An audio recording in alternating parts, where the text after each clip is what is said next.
आर्थिक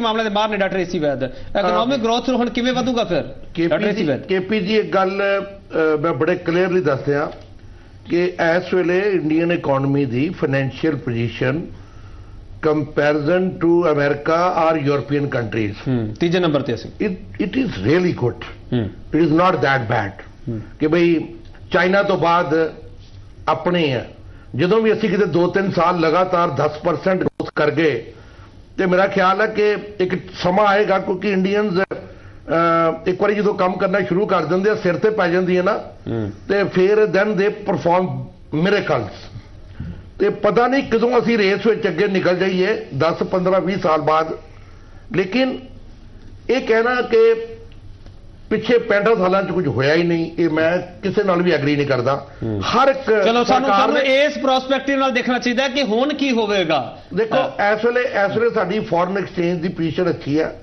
ਇਸ ਵੇਲੇ ਸਾਡਾ ਗਰੋਥ ਰੇਟ ਵੀ 5% ਅਸੀਂ ਹਿੰਦੂ ਗਰੋਥ ਰੇਟ ਕਹਿੰਦੇ ਰਹੇ ਹਾਂ ਜਦੋਂ ਇਕਨੋਮਿਕਸ ਵਿੱਚ ਆਪਣੇ ਸਟੂਡੈਂਟ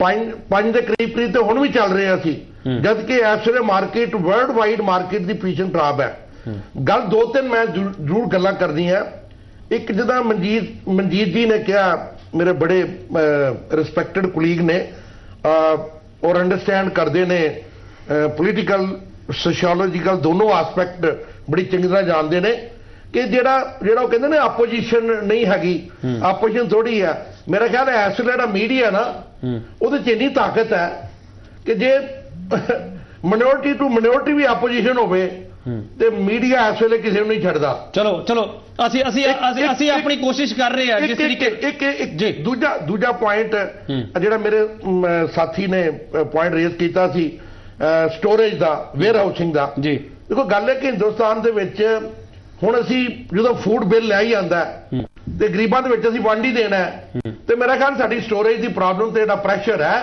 ਉਹ ਕਾਫੀ ਹੱਦ ਤੱਕ ਸੋਲਵ ਹੋ ਸਕਦਾ ਡਾਕਟਰ ਏਸੀ ਵੈਦ ਮੈਂ ਤੁਹਾਡੀ ਇਸ ਗੱਲ ਨਾਲ ਮੈਂ ਇਤਫਾਕ ਨਹੀਂ ਕਰਦਾ ਨਿੱਜੀ ਤੌਰ ਤੇ ਜੇ ਮੈਂ ਕਹਾਂ ਜਿਹੜੀ ਸਟੋਰੇਜ ਦੀ ਸਾਡੀ ਜੇ ਗਰੀਬਾਂ ਵਿੱਚ ਵੰਡ ਦੇਣਾ ਗਰੀਬਾਂ ਵਿੱਚ ਪਹਿਲਾਂ ਵੀ ਵੰਡਿਆ ਜਾ ਸਕਦਾ ਸੀਗਾ ਹੁਣ ਕਿਹੜਾ ਬਿੱਲ ਆਉਣ ਨਾਲ ਕੋਈ ਨਵੀਂ ਨੀਤੀ ਤਾਂ ਆ ਨਹੀਂ ਜਾਵੇਗੀ ਸੁਪਰੀਮ ਕੋਰਟ ਪਹਿਲਾਂ ਕਹਿ ਚੁੱਕਿਆ ਸਭ ਕੁਝ ਕਹਿ ਚੁੱਕਿਆ ਇਹ ਅਨਾਜ ਜਿਹੜਾ ਖਰਾਬ ਹੁੰਦਾ ਉਸਦੇ ਹੋਰ ਵੀ ਕਈ ਮਤਲਬ ਹੈਗੇ ਡਾਕਟਰ ਏਸੀ ਵੈਦ ਉਹ ਸਾਰੇ ਲੋਕ ਸਮਝਦੇ ਜਿੰਨੇ ਤੁਸੀਂ ਇੱਥੇ ਬੈਠੇ ਹੋ ਪੈਨਲਿਸਟ ਮੈਂ ਤਾਂ ਤੁਸੀਂ ਬਿਟਵੀਨ ਲਾਈਨ ਅੰਡਰਸਟੈਂਡ ਇਸ ਚੀਜ਼ ਨੂੰ ਕਰਦੇ ਆ ਹੋਲਡਿੰਗ ਸਪੈਕੂਲੇਸ਼ਨ ਜਦ ਤੱਕ ਉਹਨੂੰ ਅਸੀਂ ਕੰਟਰੋਲ ਨਹੀਂ ਕਰਾਂਗੇ ਜਿਹੜੀ ਗਵਰਨੈਂਸ ਦੀ ਗੱਲ ਹੈ ਨਾ ਦੇਖੋ ਜਿਸ ਦਿਨ ਅਸੀਂ ਗਵਰਨੈਂਸ ਠੀਕ ਕਰ ਲਾਂਗੇ ਸਾਡੀਆਂ ਬਹੁਤ ਸਾਰੀਆਂ ਪ੍ਰੋਬਲਮ ਕਰਪਸ਼ਨ ਦੀਆਂ ਗਵਰਨੈਂਸ ਦੇ ਵਿੱਚ ਸਭ ਤੋਂ ਮੈਨੂੰ ਤਾਂ ਇਹ ਲੱਗਦਾ ਕਿ ਭੁੱਖੇ ਨੂੰ ਰੋਟੀ ਮਿਲ ਜਾਵੇ ਗਰੀਬ ਨੂੰ ਕੱਪੜਾ ਮਿਲ ਜਾਵੇ ਤੇ ਗਵਰਨੈਂਸ ਗੁੱਡ ਗਵਰਨੈਂਸ ਹੋਵੇਗੀ ਨਰਿੰਦਰ ਮੋਦੀ ਇਸ ਦੇ ਵਿੱਚ ਕਿੰਨੇ ਕਾਮਯਾਬ ਹੋ ਗਏ ਚਰਚਾ ਲਗਾਤਾਰ ਚੱਲ ਰਹੀ ਹੈ ਕਈ ਇਹ ਸਵਾਲ ਚੁੱਕ ਰਹੇ ਆ ਕਿ ਤੁਸੀਂ ਚਰਚਾ ਜਲਦੀ ਛੇੜ ਲਈ ਹੈ ਚਰਚਾ ਜਲਦੀ ਛੇੜਾਂਗੇ ਤਾਂ ਹੀ ਸ਼ਾਇਦ ਕਿਸੇ ਮਕਾਮ ਤੇ ਪਹੁੰਚਾਂਗੇ ਚਰਚਾ ਤੁਹਾਡੇ ਲਈ ਹੈ ਦੇਖਦੇ ਰਹਿਣਾ एक बार फिर तो तुहाडा स्वागत है ते अज दा दिन बेहद खास है इसलिए क्योंकि देश नूं 15वां प्रधानमंत्री मिलिया ते नरेंद्र मोदी दे रूप दे विच मिलिया ते असीं चर्चा ये कर रहे हैं कि इलैक्शन तो पहला इलैक्शन के दौरान यह गल कही गई कि चंगे दिन आने वाले ने जी हाँ अच्छे दिन आने वाले ने तो हुण नरेंद्र मोदी आ गए ने तो अच्छे दिन कदों आएंगे तो किस तरह आएंगे की उन्होंने सामने चुनौतियां होणगियां नवीं कैबिनेट के सामने की चुनौतियां होणगियां लगातार साडे खास मेहमान साडे नाल बने हुए ने ते इस समय मैं जानना चाहूंगा एसी वैद जी कोल ਤੁਹਾਨੂੰ ਕੀ ਲੱਗਦਾ ਸਰ ਕਿ ਨਰਿੰਦਰ ਮੋਦੀ ਦੇ ਸਾਹਮਣੇ ਜੇ ਆਰਥਿਕ ਤੌਰ ਤੇ ਦੇਖਿਆ ਜਾਵੇ ਸਭ ਤੋਂ ਵੱਡੀ ਸਮੱਸਿਆ ਕੀ ਹੋਏਗੀ ਕਿਉਂਕਿ ਚੁਣੌਤੀਆਂ ਬਹੁਤ ਨੇ ਮਹਿੰਗਾਈ ਨੂੰ ਘਟ ਕਰਨਾ ਹੈ ਤੇ ਜਿਹੜੀ ਬੇਰੋਜ਼ਗਾਰ ਸਾਡੀ ਯੂਥ ਘੁੰਮ ਰਹੀ ਹੈ ਉਹਨੂੰ ਨੌਕਰੀਆਂ ਮੁਹੱਈਆ ਕਰਵਾਉਣੀਆਂ ਤੁਹਾਨੂੰ ਲੱਗਦਾ ਹੈ ਕਿ ਇਹਨਾਂ ਨੂੰ ਪਾਰ ਕਰਨ ਵਾਸਤੇ ਨਰਿੰਦਰ ਮੋਦੀ ਕੀ ਰਣਨੀਤੀ ਅਪਣਾ ਸਕਦੇ ਨੇ ਦੇਖੋ ਇਸ ਤਰ੍ਹਾਂ ਕਿ ਦੋ ਤਰ੍ਹਾਂ ਦੀਆਂ ਪਾਲਿਸੀਜ਼ ਨਰਿੰਦਰ ਮੋਦੀ ਨੂੰ ਅਪਣਾਉਣੀਆਂ ਪੈਣਗੀਆਂ ਸ਼ਾਰਟ ਟਰਮ ਤੇ ਲੌਂਗ ਟਰਮ ਸ਼ਾਰਟ ਟਰਮ ਦੇ ਵਿੱਚ ਕੁਇਕਲੀ ਪਹਿਲਾਂ ਮੈਨੂਫੈਕਚਰਿੰਗ ਸੈਕਟਰ ਇੰਡਸਟਰੀ ਨੂੰ ਰਿਵਾਈਵ ਕਰਨ ਉਸ ਤੋਂ ਬਾਅਦ ਇਨਫਰਾਸਟ੍ਰਕਚਰ ਰੋਡਵੇਜ਼ ਜਿਹੜੇ ਸਾਡੇ ਪ੍ਰੋਜੈਕਟ ਇਸ ਵੇਲੇ ਬੰਦ ਪਏ ਨੇ ਇਸ ਵੇਲੇ ਮੇਰੇ ਖਿਆਲ ਸਿਰਫ ਗੁੜਗਾਵਾਂ ਦੇ ਵਿੱਚ ਹੀ ਤਕਰੀਬਨ 2 ਲੱਖ ਹਾਊਸਿਸ ਜਿਹੜੇ ਨੇ ਉਹ ਇਨਕੰਪਲੀਟ ਹੋ ਕੇ ਪਏ ਨੇ ਨਾ ਉਹਨਾਂ ਦੀ ਕੀਮਤ ਘਟਦੀ ਹੈ ਨਾ ਉਹਨਾਂ ਦੇ ਰੈਂਟ ਘਟਦੇ ਆ ਜਦਕਿ ਆਮ ਤੌਰ ਤੇ demand and supply the theory sorry fail ਕਰਤੀ ਹੈ ਇਸੇ ਤਰ੍ਹਾਂ ਹੋਰ ਫੀਲਡ ਵਿੱਚ ਵੀ ਇਹ ਪ੍ਰੋਬਲਮ ਆ ਰਹੀ ਹੈ ਜੇ ਉਹ ਗਵਰਨੈਂਸ ਦੀ ਗੱਲ ਕਰਦੇ ਨੇ ਮੇਰਾ ਖਿਆਲ ਅਗਰ ਉਹ governance from top to bottom ਕਰਨਗੇ ਕਿਉਂਕਿ ਜਿਹੜੀ ਟਾਪ ਲੀਡਰਸ਼ਿਪ ਆ ਉਹ ਤੇ ਬਹੁਤ ਕੁਝ ਡਿਪੈਂਡ ਕਰਦਾ ਅਗਰ ਉਹ ਵਿਦ ਆਇਰਨ ਹੈਂਡ ਪ੍ਰੋਬਲਮ ਨੂੰ ਸੋਲਵ ਕਰਨ ਦੀ ਕੋਸ਼ਿਸ਼ ਕਰਨਗੇ ਤੇ ਪ੍ਰੋਬਲਮ ਸॉल्व ਹੋਣਗੀਆਂ। ਬਾਕੀ ਕਰਪਸ਼ਨ ਕੋਈ ਮੈਜਿਕ ਵੈਂਡ ਨਹੀਂ ਹੈ। ਮੈਂ ਪੰਜਾਬ ਨੂੰ ਥੋੜਾ ਜਿਹਾ ਸੈਂਟਰ ਦੇ ਵਿੱਚ ਲਿਆਉਣਾ ਚਾਹੁੰਦਾ। ਮਨਜੀਤ ਸਿੰਘ ਜੀ, ਤੁਸੀਂ ਪੰਜਾਬ ਵਿੱਚ ਬੈਠੇ ਹੋ, ਇੱਕ ਸਵਾਲ ਹੈ ਪੰਜਾਬ ਦੀ ਕਿਸਾਨੀ ਨਾਲ ਜੁੜਿਆ ਹੋਇਆ। ਪੰਜਾਬ ਦੇ ਕਿਸਾਨ ਖੁਦਕੁਸ਼ੀਆਂ ਕਰ ਰਹੇ ਆ। ਨਰਿੰਦਰ ਮੋਦੀ ਕਹਿੰਦੇ ਆ ਕਿ 50% ਮੁਨਾਫਾ ਲੈ ਕੇ ਆਉਂਗਾ ਮੈਂ ਕਿਸਾਨਾਂ ਦੇ ਲਈ। ਗੁਜਰਾਤ ਦੇ ਕਿਸਾਨ ਆ ਜਿਹੜੇ, ਉਹਨਾਂ ਨੂੰ ਉੱਥੋਂ ਬਾਹਰ ਕੱਢਿਆ ਜਾ ਰਿਹਾ। ਹੁਣ ਜਿਹੜਾ ਨਰਿੰਦਰ ਮੋਦੀ ਦੇ ਫੈਸਲੇ ਆ, ਕੁਝ ਬਦਲਣਗੇ ਜਾਂ ਸਿਰਫ ਜਿਹੜੇ ਦਾਅਵੇ ਕੀਤੇ ਆ ਉਹ ਦਾਅਵੇ ਆ ਜਿਹੜੇ ਦਾਅਵੇ ਰਹਿ ਜਾਣਗੇ?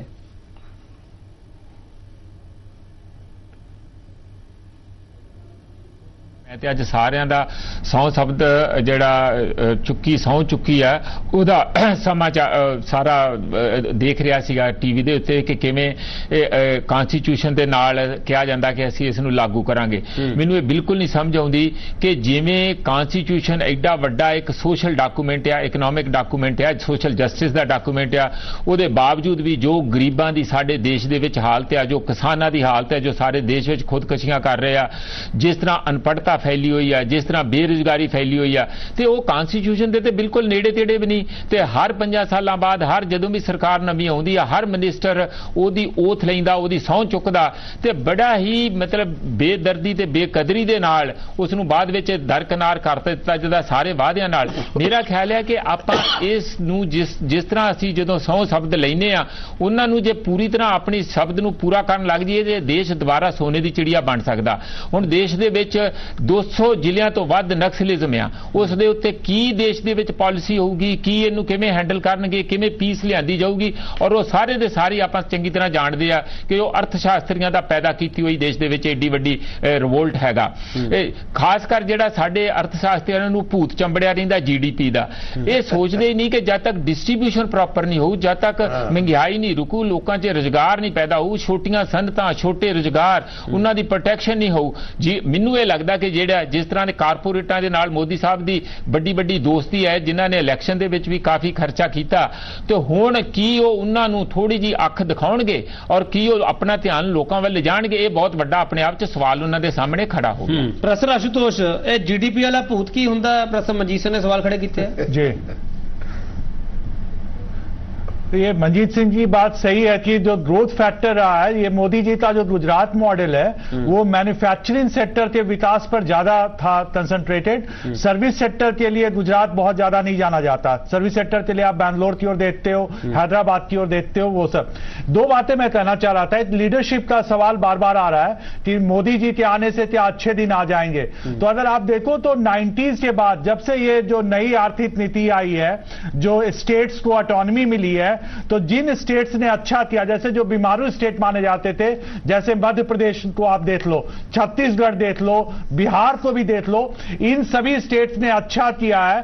तो एक कॉमन फैक्टर ये रहा है कि इन सभी स्टेट्स में बड़े समर्थ मुख्यमंत्री रहे हैं। तो एक लीडरशिप फैक्टर रहा है। अगर आप तमिलनाडु की बात करें, वहां भी एक लीडरशिप फैक्टर रहा है जब जयललिता थी। तो 90s के बाद जिन स्टेट्स ने बहुत अच्छा किया है, वहां बहुत ही पावरफुल चीफ मिनिस्टर रहे हैं। तो मोदी के आने से देखो, आर्थिक नीति सभी पार्टीज की एक ही है। अगर आप मैनिफेस्टो देखो, हर एक पार्टीज, माफ कीजिएगा मंजीत जी, आम आदमी पार्टी अलग हो सकती है, हर एक पार्टी कॉर्पोरेट सेक्टर की बात करती है, हर एक पार्टी फॉरेन इन्वेस्टमेंट की बात करती है, हर एक पार्टी जो है service sector, highway, national, international, वो IT, सभी की बात सेम करती है। It's not like very different agenda. लेकिन वहां पे बात हो जाती है लीडरशिप की, कार्यान्वयन की, कि उन जो एजेंडा है उसको इंप्लीमेंट करना। वहां पर I think Modi would be better. Right now it seems that Modi, because of his majority, because of his leadership style, because of the support of the very powerful state level leaders, he would be more successful than others. ज्यादा powerful है नरेंद्र मोदी। जयवीर शेरगिल, ਅਸੀਂ ਜਦੋਂ ਵੀ ਕੋਈ debate ਕਰਦੇ ਆ, ਚਰਚਾ ਕਰਦੇ ਆ, ਪ੍ਰਧਾਨ ਮੰਤਰੀ ਮਨਮੋਹਨ ਸਿੰਘ ਨੂੰ ਬਹੁਤ ਨਿੰਦਿਆ ਜਾਂਦਾ। ਮੈਂ ਇੱਕ ਸਵਾਲ ਕਰਨਾ ਚਾਹੂੰਗਾ, ਇੱਕ ਅਰਥ ਸ਼ਾਸਤਰੀ ਵਜੋਂ ਪ੍ਰਧਾਨ ਮੰਤਰੀ ਮਨਮੋਹਨ ਸਿੰਘ ਨੇ ਜਿਹੜੇ ਕੰਮ ਕੀਤੇ ਆ, ਉਹਨਾਂ ਰਾਹਾਂ ਤੇ ਹੀ ਨਰਿੰਦਰ ਮੋਦੀ ਨੂੰ ਚੱਲਣਾ ਪਊਗਾ, ਜਾਂ ਪ੍ਰਧਾਨ ਮੰਤਰੀ ਮਨਮੋਹਨ ਸਿੰਘ ਨੇ ਜੋ ਦੇਸ਼ ਨੂੰ ਆਰਥਿਕ ਨੀਤੀ ਦਿੱਤੀ ਹੈ ਉਸ ਤੋਂ ਇਲਾਵਾ ਕੋਈ ਨਰਿੰਦਰ ਮੋਦੀ ਦੀ ਕੋਈ ਵੱਖਰੀ ਨੀਤੀ ਹੋਵੇਗੀ? ਤੁਸੀਂ ਕਿਸ ਰੂਪ ਵਜੋਂ ਦੇਖ ਰਹੇ ਹੋ? ਮੈਨੂੰ ਤਾਂ ਲੱਗਦਾ ਹੈ ਕਿ ਕੁਝ ਨਹੀਂ ਹੋਊਗਾ। ਕਈ ਵਾਰ ਉਹਨਾਂ ਨੇ ਆਪਣੇ ਕੈਂਪੇਨ ਵਿੱਚ ਇਦਾਂ ਦੀ ਗੱਲਾਂ ਕੀਤੀਆਂ ਕਿ ਉਹਨਾਂ ਦੇ ਸ਼ਬਦ ਤੇ ਐਕਸ਼ਨ ਮੇਲ ਨਹੀਂ ਖਾਂਦੇ। ਮੈਂ ਉਦਾਹਰਨ ਦਊਂਗਾ, ਜਦੋਂ ਉਹਨਾਂ ਨੇ ਕਿਹਾ ਮੈਂ ਡਿਵੈਲਪਮੈਂਟ, ਪ੍ਰੋ ਡਿਵੈਲਪਮੈਂਟ ਹੈ, ਪ੍ਰੋ ਇਕਨੋਮੀ ਹੈ, ਪ੍ਰੋ ਗਰੋਥ ਹੈ। ਸਭ ਤੋਂ ਵੱਡਾ ਸਾਡਾ ਜਿਹੜਾ ਕੈਪੀਟਲ ਇਨਫਿਊਜ਼ਨ ਜੋ ਸਾਡਾ ਅਕਾਊਂਟ ਡੈਫਿਸਿਟ ਘੱਟ ਕਰਦਾ ਹੋਇਆ FDI। ਉਹਨਾਂ ਨੇ ਕਿਹਾ ਮੈਂ FDI ਐਂਡ ਰਿਟੇਲ, BJP ਦਾ ਹਰ ਸਟੇਟ ਯੂਨਿਟ ਪੰਜਾਬ 'ਚ ਵੀ ਇਹਨਾਂ FDI ਐਂਡ ਰਿਟੇਲ ਦੇ we are oppose to FDI and retail. ਉਹਨਾਂ ਨੇ ਫਿਰ BJP ਨੇ GST ਤੇ DTC ਲਾਗੂ ਆਪਣੇ ਵਾਕਆਊਟ ਤੇ ਡਿਸਰਪਸ਼ਨ ਵਿੱਚ GST ਤੇ DTC ਦੀ ਗੱਲ ਹੀ ਨਹੀਂ ਪਾਰਲੀਮੈਂਟ ਪਹੁੰਚਣ ਦਿੱਤੀ ਨਾ। GST ਜਿਹੜਾ ਗੁੱਡਸ ਐਂਡ ਸਰਵਿਸਿਜ਼ ਟੈਕਸ ਹੈ ਤੇ ਡਾਇਰੈਕਟ ਟੈਕਸ ਕੋਡ ਇਦਾਂ ਦੀ ਚੀਜ਼ ਹੈ ਜੋ ਇਕਨੋਮੀ ਨੂੰ ਬੈਟਰ ਕਰ ਸਕਦਾ ਹੈ। GST ਕਲੈਕਸ਼ਨ, DTC ਨਾਲ ਸਿੰਪਲੀਫਿਕੇਸ਼ਨ ਤੇ ਸਾਡਾ ਟੈਕਸ ਬੇਸ ਵੱਧਦਾ ਹੈ। ਪੰਜਾਬ ਦੀ ਗੱਲ ਤੁਸੀਂ ਕੀਤੀ, ਹਮੇਸ਼ਾ ਬਾਦਲ ਸਾਹਿਬ ਨੇ ਕਿਹਾ ਕਿ ਪੰਜਾਬ ਇਸ ਲਈ ਪਿੱਛੇ ਰਹਿ ਗਿਆ ਕਿਉਂਕਿ ਸੈਂਟਰ ਤੋਂ ਫੰਡਸ ਨਹੀਂ ਆ ਰਹੇ। ਮੈਨੂੰ ਉਮੀਦ ਹੈ ਕਿ ਹੁਣ ਸੈਂਟਰ ਸਟੇਟ ਕੋਆਪਰੇਸ਼ਨ ਬੈਟਰ ਹੋਗੀ ਕਿਉਂਕਿ 2004 ਚ ਜਦੋਂ ਕਾਂਗਰਸ ਗਵਰਨਮੈਂਟ ਆਈ ਸੀ 69% ਇਨਕਰੀਜ਼ ਹੋ ਗਿਆ ਸੀ ਫੰਡ ਟੁਵਰਡਸ ਪੰਜਾਬ। ਅੱਜ ਹਜ਼ਾਰਾਂ ਕਰੋੜ ਰੁਪਇਆ ਅਨਯੂਟਿਲਾਈਜ਼ਡ ਰਿਹਾ ਅੰਡਰ ਵੇਰੀਅਸ ਸਕੀਮਸ। ਕਿਸਾਨਾਂ ਦੀ ਗੱਲ ਕਰ ਰਹੇ ਹੋ ਤੁਸੀਂ, ਦੇਖੋ ਕਾਂਗਰਸ ਗਵਰਨਮੈਂਟ ਨੇ MSP ਵਧਾਈ, ਫਿਰ ਵੀ ਕਿਸਾਨਾਂ ਦੀ ਪ੍ਰੋਬਲਮਸ ਕਿਤੇ ਨਾ ਕਿਤੇ ਕਿਉਂ? ਕਿਉਂਕਿ ਪਾਣੀ ਦਾ ਲੈਵਲ ਪੰਜਾਬ 'ਚ ਘੱਟ ਹੋ ਰਿਹਾ। ਜਿਹੜੀ ਸਾਡੀ ਕੈਮੀਕਲ ਤੇ ਪੈਸਟੀਸਾਈਡ ਪ੍ਰੋਕਿਉਰਮੈਂਟ ਕਾਸਟ ਹੈ ਉਹ ਹਾਲੇ ਵੀ ਜ਼ਿਆਦਾ ਹੈ। ਫਰੇਟ ਕੋਰੀਡੋਰਸ ਪ੍ਰੋਪਰਲੀ ਇਫੈਕਟਿਵ ਨਹੀਂ ਹੋ ਰਹੇ ਤੇ ਸਾਰੀ ਇਹ ਗੱਲਾਂ ਹੁਣ ਬਾਨੇ ਚਲੇ ਗਏ। ਹੁਣ ਬਾਦਲ ਸਾਹਿਬ ਕੋਲ ਵੀ ਬਾਨਾ ਕਿ ਸੈਂਟਰ ਨਾਲ ਕੋਆਪਰੇਸ਼ਨ ਨਹੀਂ ਹੋ ਰਹੀ ਤੇ ਜਿੰਨਾ ਪਹਿਲਾਂ ਅਨਯੂਟਿਲਾਈਜ਼ਡ ਫੰਡ ਹੈ ਉਹਨੂੰ ਯੂਟਿਲਾਈਜ਼ ਕਰਨ, ਸੈਂਟਰ ਨਾਲ ਕੋਆਪਰੇਸ਼ਨ ਵਧਾਉਣ, ਪ੍ਰੋਬਲਮ ਸਮਝਣ ਕਿ ਹਲੇ ਵੀ ਕਿਸਾਨਾਂ ਦੀ ਕੀ ਪ੍ਰੋਬਲਮਸ ਹੈ। ਤੇ ਮੈਨੂੰ ਲੱਗਦਾ ਹੈ ਕਿ ਜਿਹੜੀ ਇਕਨੋਮਿਕ ਪਾਲਿਸੀਜ਼ ਹੈ ਜੋ ਕੈਂਪੇਨ ਵੇਲੇ ਉਹਨਾਂ ਨੇ ਵਾਅਦੇ ਕਰਦੇ ਉਹਨਾਂ ਦਾ ਰਿਵਰਸਲ ਲੋਡ ਪਊਗੀ। GST, DTC, FDI। ਤੁਸੀਂ ਪੰਜਾਬ ਨਾਲ ਕਨੈਕਸ਼ਨ ਜੋੜਿਆ। ਆਮ ਲੋਕ ਕੀ ਕਹਿ ਰਹੇ ਆ, ਪਹਿਲਾਂ ਉਹਨਾਂ ਦੀ ਗੱਲ ਸੁਣਦੇ, ਉਸ ਤੋਂ ਬਾਅਦ ਮੈਂ ਵਾਪਸ ਆਊਂਗਾ, ਇਸੇ ਮੁੱਦੇ ਚਰਚਾ ਕਰੂੰਗਾ ਕਿ ਨਰਿੰਦਰ ਮੋਦੀ ਤੇ ਪੰਜਾਬ ਦੇ ਨਾਲ ਜਿਹੜੇ ਰਿਸ਼ਤੇ ਹੈ ਉਸ ਨੂੰ ਹੁਣ ਕਿੰਨਾ ਕਬੂਰ ਪਵੇਗਾ, ਕਿੰਨਾ ਕੁ ਪੈਕੇਜ ਮਿਲਣ ਲੱਗੇ ਪੰਜਾਬ ਨੂੰ, ਕਿੰਨੇ ਕੁ ਪੈਸੇ ਮਿਲਣ ਲੱਗੇ, ਉਸ ਵੀ ਗੱਲ ਕਰਾਂਗੇ। ਆਮ ਆਦਮੀ ਕੀ ਕਹਿ ਰਿਹਾ ਪਹਿਲਾਂ ਉਹਦੀ ਸੁਣ ਲਈਏ। जो सबसे बड़ा हमारे मुद्दा रहा है करप्शन, जितने भी पिछले 20-25 सालों से करप्शन चलती आ रही है वो लगता है कि अब तो फुल मेजोरिटी में आया है कि वो दूर कर पाएंगे। और बाकी आप लोगों को पता ही है कि मोदी के जितने भी एजेंडे थे उन्होंने अपने इलेक्शन में बताए हैं, पूरा करेंगे। हम लोगों को पूरी उम्मीद है उस बारे में। विकास विकास विकास वो होना चाहिए वै जिस मर्जी तरीके नाल होए, पूरे इंडिया का विकास होना चाहिए वै, ਜਿਹੜਾ ਉਹਨਾਂ ਦਾ ਮੇਨ ਮੁੱਦਾ ਸੀਗਾ। ਤੇ ਮੈਂ ਇਹ ਸਮਝਦਾ ਵਾਂ ਕਿ ਵਿਕਾਸ ਹੋਏਗਾ ਵੀ ਕਿਉਂਕਿ ਫੁੱਲ मेजोरिटी ਵਿੱਚ आए हैं। कई साल का इतनी प्रचलित हुई है सरकार के टाइम में, तो लोग चाहते हैं कि पहले उस चीज़ को सुधारा जाए और हम भी यही चाहते हैं कि अब जो अपने सरकार में जो नेता जो मंत्री बना रहे हैं तो मंत्री ऐसे हों कि कम से कम हो, बेदाग हों। पिछले कुछ सालों से जो हम देख रहे हैं इकोनॉमी का, करप्शन का, पॉलिसी पैरालिसिस का जो हाल हमने देखा पिछले कुछ सालों में, मुझे लगता है कि मोदी जी के आने के बाद इन सभी चीज़ों में काफी कंट्रोल होगा। ਮੋਦੀ ਦੇ ਆਉਣ ਨਾਲ ਫਰਕ ਪਵੇਗਾ, ਆਮ ਜਨਤਾ ਵੀ ਇਹੀ ਕਹਿ ਰਹੀ ਹੈ। ਗੌਰਵ, SP ਸਿੰਘ ਜੀ, ਪੰਜਾਬ ਨੂੰ ਕਿੰਨਾ ਕੁ ਫਰਕ ਮਹਿਸੂਸ ਹੋਵੇਗਾ ਨਰਿੰਦਰ ਮੋਦੀ ਦੇ ਆਉਣ ਨਾਲ? ਦੇਖੋ, ਜਿਹੜੀ ਗੱਲ ਪਹਿਲਾਂ ਗੱਲ ਆਈ ਹੈਗੀ ਹੈ ਕਿ ਜਿਹੜਾ ਡਿਵੈਲਪਮੈਂਟ ਦੀ ਗੱਲ ਅਸੀਂ ਕਰਦੇ ਹੈਗੇ ਹਾਂ, ਮੇਰੇ ਦੋਸਤ ਨੇ ਵੀ ਕਿਹਾ ਹੈਗਾ, ਐਕਚੁਅਲੀ ਜਿਹੜੇ ਫੰਡਸ ਸੈਂਟਰ ਤੋਂ ਬਹੁਤ ਜ਼ਿਆਦਾ ਡਿਪੈਂਡੈਂਟ, ਐਕਚੁਅਲੀ ਸਾਰੀ ਸਰਕਾਰਾਂ ਸੈਂਟਰ ਦੇ ਉੱਤੇ ਕਾਫੀ ਡਿਪੈਂਡ ਹੋ ਚੁੱਕੀਆਂ ਹਨ ਤੇ ਜਿਹੜੇ ਫੰਡਸ ਰਿਲੀਜ਼ ਹੁੰਦੇ ਨੇ ਉਹ ਵੀ ਗੱਲ ਰਹੇਗੀ। ਤੇ ਮੈਂ ਸਮਝਦਾ ਪੰਜਾਬ ਦਾ ਜਿਹੜਾ ਆਪਣਾ ਸਿਸਟਮ ਹੈਗਾ ਉਹਨੂੰ ਵੀ ਉਹ ਸਹੀ ਦੁਰਸਤ ਹੋਰ ਕੀਤਾ ਜਾਣਾ ਚਾਹੀਦਾ ਹੈਗਾ ਔਰ ਹੋਰ ਹੋਏਗਾ। SP ਸਿੰਘ ਜੀ, ਮੇਰਾ ਸਵਾਲ ਇਹ ਹੈ, ਅਰੁਣ ਜੇਟਲੀ ਪੰਜਾਬ ਦੀ ਨੁਮਾਇੰਦਗੀ ਕਰਦੇ ਹੋ, ਵੱਖਰੀ ਗੱਲ ਹੈ, ਉੱਥੋਂ ਹਾਰ ਗਏ ਨੇ। ਹਰਸਿਮਰਤ ਕੌਰ ਕੈਬਨਿਟ ਮੰਤਰੀ ਤੁਸੀਂ ਉਹਨਾਂ ਨੂੰ ਲਿਆ। ਮੇਰਾ ਸਵਾਲ ਹੈ, ਕਿਸਾਨਾਂ ਦਾ ਕਰਜ਼ਾ ਤੁਸੀਂ ਮਾਫ ਕਰੋਗੇ? ਸਰਹੱਦ ਤੇ ਜਿਹੜੀ ਨਸ਼ੇ ਦੀ ਸਮਗਲਿੰਗ ਹੁੰਦੀ ਹੈ ਉਸ ਨੂੰ ਰੋਕੋਗੇ?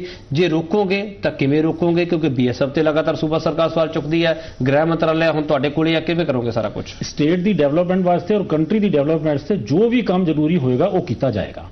ਉਹਦੇ ਅੰਦਰ ਇਹ ਜਿਹੜੀ ਤੁਸੀਂ ਗੱਲਾਂ ਕਹਿ ਰਹੇ ਹੋ ਇਸ ਤੇ ਵੀ ਪੂਰਾ ਧਿਆਨ ਹੈਗਾ ਹੈ, ਸੈਂਟਰ ਗਵਰਨਮੈਂਟ ਦਾ ਪੂਰਾ ਧਿਆਨ ਹੈਗਾ। ਪੈਕੇਜ ਦੀ ਕੋਈ ਚਰਚਾ ਹੋਈ ਹੈ? ਨਹੀਂ, ਪੈਕੇਜ ਦੀ ਅਜੇ ਕੋਈ ਐਸੀ ਗੱਲ ਨਹੀਂ ਹੈਗੀ ਹੈ, ਮਤਲਬ ਅਜੇ ਉਸਨੂੰ ਮੈਂ ਪਹਿਲਾਂ ਹੀ ਕਹਿ ਚੁੱਕਾ ਵਾਂ ਕਿ ਪਹਿਲੇ ਦਿਨ ਤੋਂ ਹੀ ਅਸੀਂ ਉਸ ਗੱਲ ਨੂੰ ਅਸੀਂ ਅਗਰ ਛੇੜਦੇ ਹੈਗੇ ਹਾਂ ਤੇ ਮੈਂ ਸਮਝਦਾ ਇਹ ਬਹੁਤ ਜ਼ਿਆਦਾ ਜਲਦਬਾਜ਼ੀ ਹੋ ਜਾਏਗੀ। ਨਹੀਂ, ਪਹਿਲੇ ਦਿਨ ਤੋਂ ਛੇੜਨੀ ਪਵੇਗੀ SP ਸਿੰਘ ਜੀ, ਸਾਡੀ ਮਜਬੂਰੀ ਹੈ ਕਿਉਂਕਿ ਪੰਜਾਬ ਲਗਾਤਾਰ ਇਹ ਦੇਖਦਾ ਆ ਰਿਹਾ, ਕਿਉਂਕਿ ਪੰਜਾਬ ਦੇ ਕੋਲ ਸਵਾਲ ਹੀ SP ਸਿੰਘ ਜੀ, ਪੰਜਾਬ ਦੇ ਕੋਲ ਸਵਾਲ ਇੱਕ ਹੋ ਰਿਹਾ ਹੈ, ਸਾਡੇ ਕੋਲ ਕੇਂਦਰ ਦੀ ਸਰਕਾਰ ਸਾਡੇ ਨਾਲ ਤਾਲਮੇਲ ਨਹੀਂ ਹੈਗਾ, ਅਸੀਂ ਕਰੀਏ ਕੀ? ਦਲਜੀਤ ਸਿੰਘ ਚੀਮਾ ਵੀ ਸਾਡੇ ਨਾਲ ਮੌਜੂਦ ਹੈਗੇ, ਤੁਹਾਡੇ ਭਾਈਵਾਲ ਪਾਰਟੀ ਦੇ। ਚੀਮਾ ਸਾਹਿਬ, ਤੁਹਾਡਾ ਬਹੁਤ ਬਹੁਤ ਸਵਾਗਤ ਹੈ, ਤੁਹਾਨੂੰ ਵਧਾਈਆਂ।